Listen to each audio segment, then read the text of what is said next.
Acting collectively and effectively is the most important thing ordinary people like us can do to create real, lasting social change. To a large extent, what we have today is a math problem. We don't have a problem with people being unaware or uncaring. We know there are big problems we need to solve. We know a lot of people are suffering.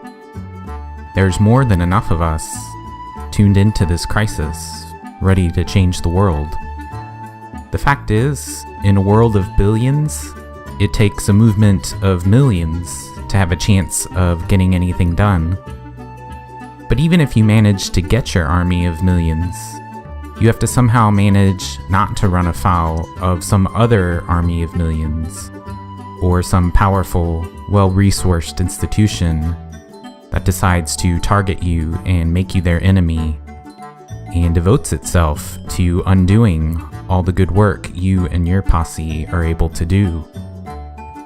In this current climate, getting the necessary numbers to do good without getting opposed, ripped to shreds, or contested every step of the way is nearly impossible. I think there are ways we can act more collectively, strategically, and effectively without encountering nearly so much resistance. I think there are ways we can better leverage the strengths of ordinary, well-intentioned people like us against the weaknesses of entrenched interests who want to keep our current, corrupt, predatory systems in place. I think there are ways we can recruit more people over to our side without also creating so many ideological enemies, something that is doubly harmful since it both reduces our numbers and motivates those who oppose us to undermine everything we do. But it'll be a process.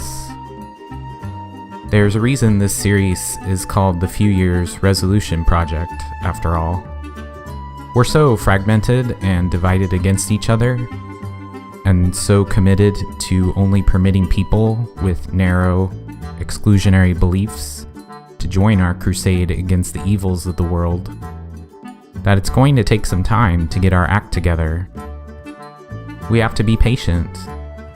We have to resist the temptation to reach for a quick and unrealistically easy solution. We have to keep our integrity and hope as we continue to work toward a solution.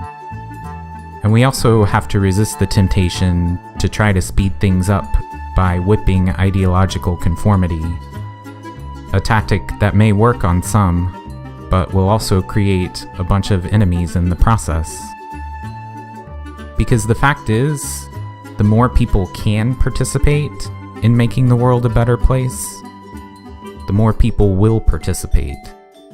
Nowadays, we break apart into different opposing factions over the slightest quibbles, even though the two most important things we can do are accumulate numbers and minimize opposition.